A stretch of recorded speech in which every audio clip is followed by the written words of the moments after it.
Warahmatullahi wabarakatuh. Halo, apa kabar sahabat semua? Sahabat Naila Abida 21. Kali ini saya berada di channel Naila Abida 21 untuk membahas tentang bagaimana cara berkonsentrasi. Namun sebelumnya, saya pastikan hari ini Anda dalam keadaan sehat tentunya, dan juga saya yakin hari ini adalah hari yang cerah dan juga hari yang berlimpah rezeki buat Anda semua. Baiklah sahabatku semua, mari kita simak beberapa ulasan tentang bagaimana cara konsentrasi untuk menggunakan afirmasi magnet rezeki dan juga afirmasi untuk pikiran positif.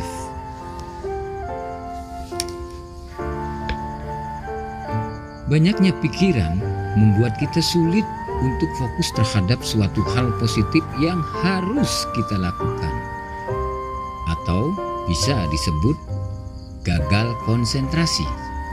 Karena konsentrasi Anda terpecah belah atau Anda kurang fokus.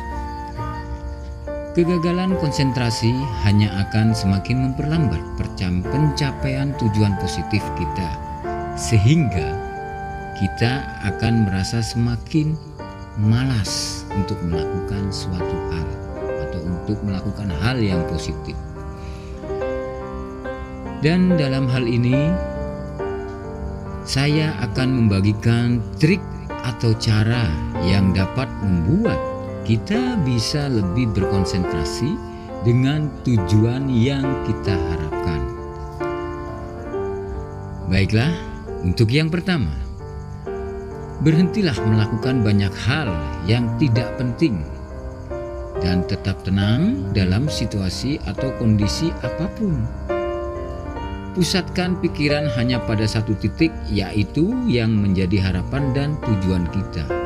Maka sebaiknya kita merubah pola pikir kita dan membuang semua hal-hal yang mengganggu benak kita atau hal-hal yang negatif, dengan mengalihkan perhatian pada hal yang positif agar konsentrasi kita tidak terpecah.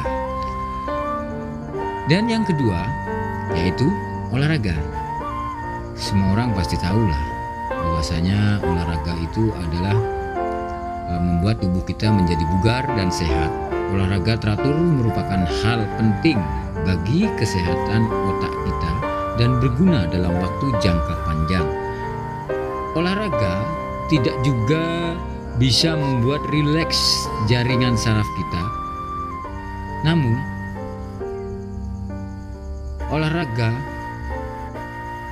itu justru bisa membuat tubuh kita menjadi semakin segar dan pikiran menjadi semakin fresh. Lakukanlah olahraga maksimal 1 jam, jangan lebih. Sebab apapun yang berlebihan itu tidak baik.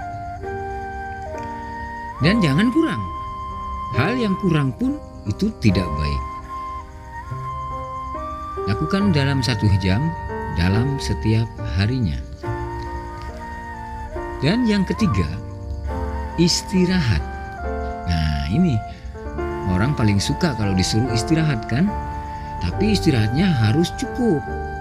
Yang dimaksud cukup di sini itu kita tidak boleh berlebihan beristirahat. Tidur sampai lebih dari 6 jam atau 8 jam itu nggak boleh.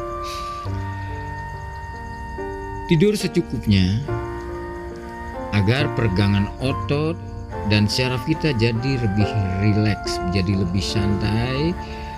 Dan ketika kita beristirahat, bila kita tidak tidur, maka kita akan sulit mengingat. Pasti kalau kita tidak tidur dalam semalam, pasti kita akan sering lupa. Istirahat yang cukup juga bisa membuat tubuh kita menjadi sehat. Semua juga pasti tahu toh. Dan yang keempat, meditasi. Bermeditasi membantu dalam mengkonsentrasikan pikiran. Berlatihlah mengatur napas dengan menghirup udara dari hidung secara rileks. Gak usah cepat-cepat, santai aja. Tarik dari hidung, hembuskan. Lanjutkan dengan menghembuskannya secara perlahan-lahan. Dan lakukan latihan ini selama 20 menit. Ingat, selama 20 menit saja. Sebab kalau kelamaan, yang lain nantinya tidak bisa tertunda, tidak bisa dikerjakan, ya kan? Cukup 20 menit pada malam hari sebelum tidur, ingat, dan pagi hari setelah bangun tidur. Dengan posisi tubuh duduk bersila ala yoga. Tentu Pak semuanya tahu kan bersila ala yoga.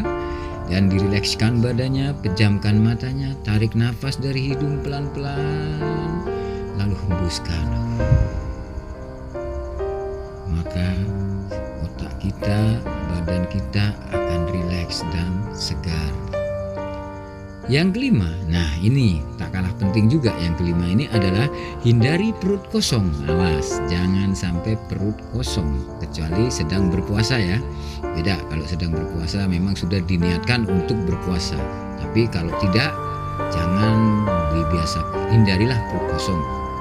Satu hal yang harus kita tahu, bahwa lapar adalah merupakan satu alasan kita sulit berkonsentrasi. Betul, itu pasti.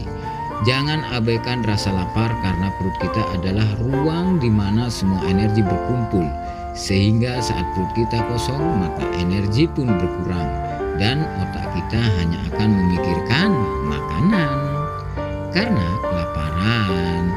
Itulah tadi beberapa trik bagaimana cara konsentrasi. Semoga Anda bisa melakukan dengan mudah. Baiklah sahabatku semua, kawan-kawan semuanya. Selanjutnya yuk kita sharing bagaimana cara menggunakan afirmasi untuk positive thinking. Oke? Sekali lagi saya katakan, yuk bagaimana cara menggunakan afirmasi untuk positive thinking. Sebelumnya kita kenali dulu apa sih afirmasi itu. Afirmasi adalah ucapan atau ungkapan kata positif yang keluar dari mulut kita dan untuk diri kita sendiri, dan itu mutlak. Secara umum, afirmasi digunakan untuk memprogram ulang pikiran atau alam bawah sadar kita yang mendorong kita agar percaya dan meyakini bahwa hal-hal tertentu tentang diri kita.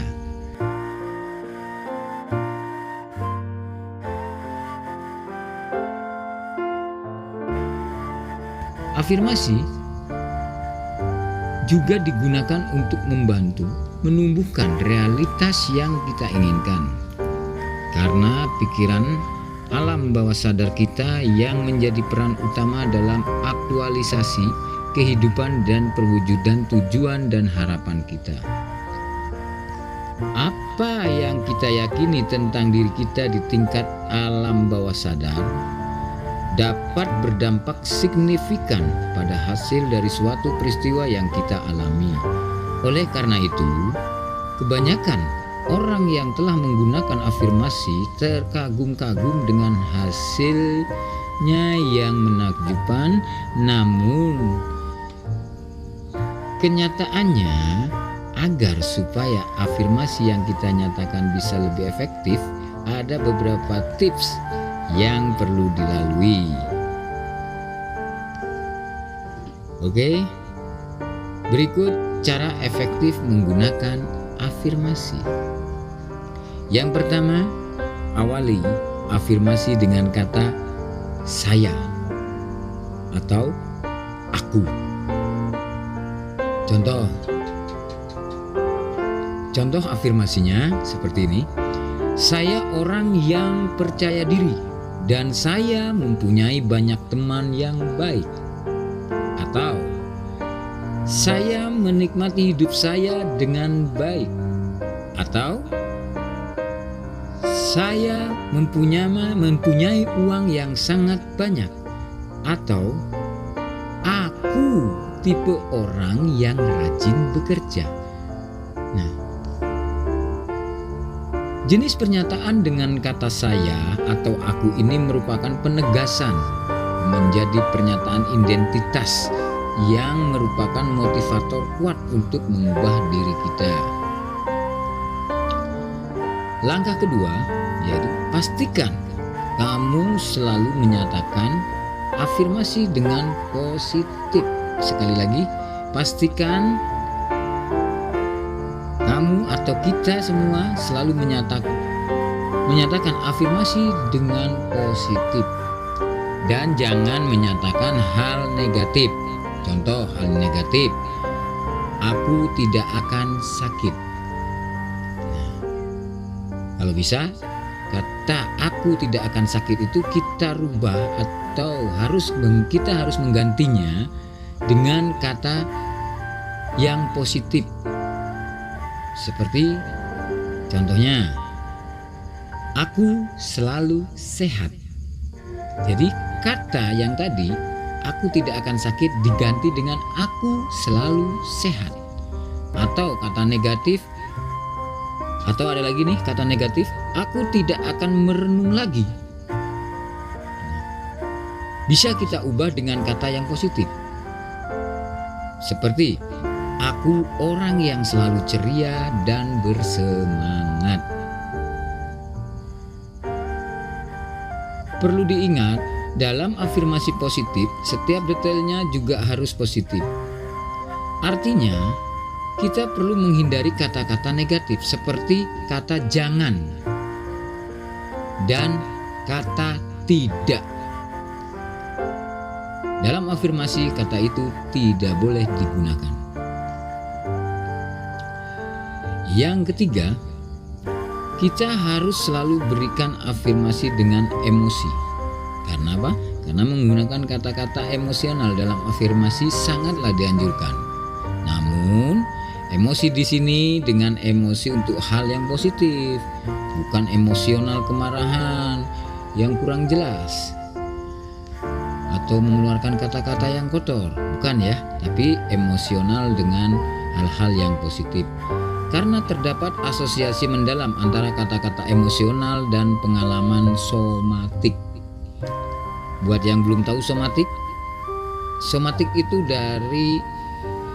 berasal dari kata Yunani yaitu soma yang artinya tubuh. Nah, jadi artinya emosi dan pengalaman tubuh. Jadi pengalaman tubuh kita ya. Oke Kak, sahabatku semua, kawan-kawanku semua, yuk kita lanjutkan. Artinya, kita harus memasukkan emosional dengan menggunakan ucapan-ucapan yang menggambarkan perasaan positif dalam afirmasi. Contoh seperti, aku bahagia bisa mendonasikan uangku untuk beramal. Aku bersyukur memiliki keluarga yang mencintaiku. Atau saya sangat bersemangat bekerja saat ini. Itulah kata-kata positif. Jadi tidak memakai kata tidak dan jangan ya. Oke, kita lanjut ke yang keempat. Kita harus menyatakan bahwa afirmasi ini seolah sedang terjadi. Artinya, kita wajib menghindari ungkapan kata seperti ini. Aku akan lebih menarik jika tubuhku terlihat ideal. No. Atau besok aku akan menjadi orang yang kaya raya. Nah, ini katanya tidak ada penegasan. Atau bulan depan hidupku harus lebih maju. Loh kok nunggu lama sekali? Nunggu bulan depan, ya kan? Jadi kata ini tidak ada penegasan. Justru sebaliknya, gunakan pernyataan seolah-olah hal tersebut sudah terjadi. Contoh seperti, aku saat ini lebih menarik dan tubuhku lebih ideal. Itu sama saja kita mensugesti alam bawah sadar kita ya. Aku sangat kaya raya.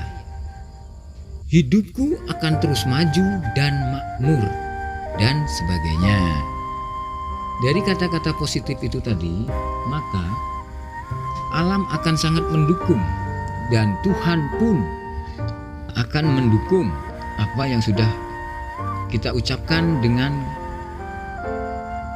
penuh keyakinan dan percaya bahwa kata-kata positif kita itu sudah mengsugesti dari pikiran alam bawah sadar kita.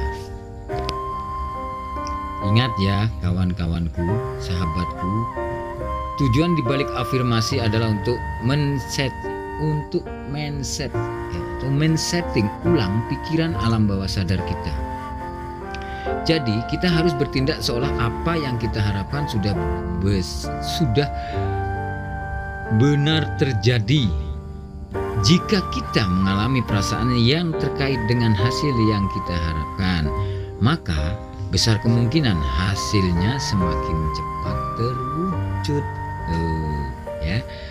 Artinya, jika kita meyakini bahwa kita orang yang ceria dan menarik, secara otomatis kita akan terlibat dalam perilaku yang terkait dengan itu, yang akan membantu kita mencapai tujuan dan harapan.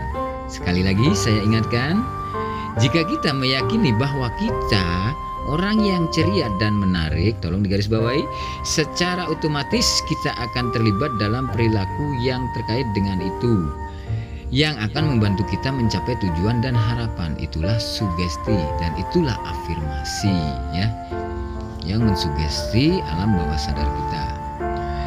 Sahabat-sahabatku semua, selain dengan segala lisan, cara terbaik dan juga efisien untuk mengomunikasikan betapa positifnya diri kita adalah dengan menggunakan catatan yang berisi afirmasi positif dan menempelkan di tempat yang kamu biasa menghabiskan banyak waktu di sana.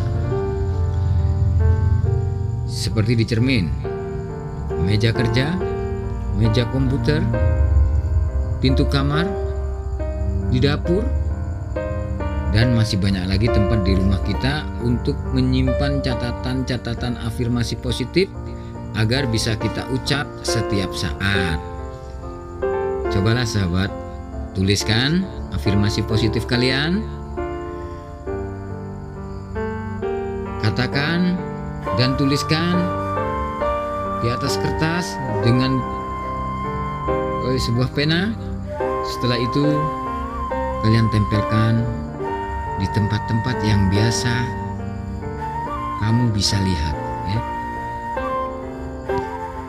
Untuk meningkatkan semangat, kamu bisa membuat catatan yang lebih kreatif, seperti gunakan bentuk yang unik, tulisannya diukirlah, beri gambar-gambar atau emotion, kasih emoji atau apalah yang lucu, dan gunakan tinta warna-warni agar lebih menarik untuk kalian baca. Kelebihan dari cara ini adalah kita tidak hanya bisa menggunakannya untuk memberikan afirmasi pada diri sendiri, tapi juga orang lain yang mungkin sedang membutuhkan afirmasi positif. Maksudnya, jika kita melakukan apa yang sudah saya sampaikan barusan di atas, yaitu kita catat dan kita tulis, itu tidak hanya untuk diri kita, tapi untuk hampir semua keluarga di dalam rumah kita. Mereka akan mempunyai afirmasi atau mempunyai pikiran positif karena membaca tulisan tersebut, hingga rumah kita akan dinaungi oleh aura-aura positif. Di situ ya, sobat. Afirmasi memang terbukti ampuh. Sekali lagi, afirmasi memang terbukti ampuh untuk memperbaiki kondisi mental, pikiran, alam bawah sadar kita, hingga tujuan hidup individu kita. Tapi supaya hasilnya lebih memuaskan, jangan lupa mencoba langkah-langkah yang sudah saya sampaikan.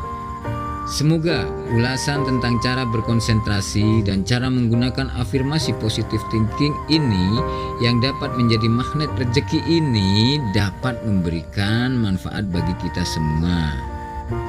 Dan semoga kita semua selalu sehat, selalu beruntung, dan juga menjadi insan yang sukses. Amin ya robbal alamin. Dan satu lagi sahabatku, pastikan Anda berbagi video ini ke sosial media Anda atau media favorit Anda jika Anda merasa ulasan ini bermanfaat, agar manfaatnya bisa dirasakan oleh orang banyak atau kian menyebar luas. Itu sama saja kita sudah memberikan hal yang positif, hal yang baik, dan artinya kita mendapatkan pahala. Oke, terima kasih sahabatku semuanya sudah menyaksikan hingga selesai video ini, dan sekali lagi tetap sehat, banyak duit, banyak rezeki, good luck. Billahi taufik wal hidayah. Wassalamualaikum warahmatullahi wabarakatuh.